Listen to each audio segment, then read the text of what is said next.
Olá pessoal, beleza?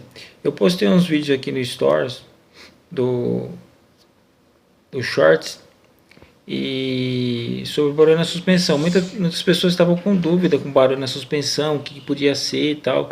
Então tem diversas coisas que pode ser um barulho na suspensão. E nesse vídeo aqui que eu vou mostrar aqui para vocês, mostra direitinho, né, o que pode ser também um barulho aí na sua suspensão. Você vai ter que tirar a roda fora, suspender o carro e fazer esses testes aí.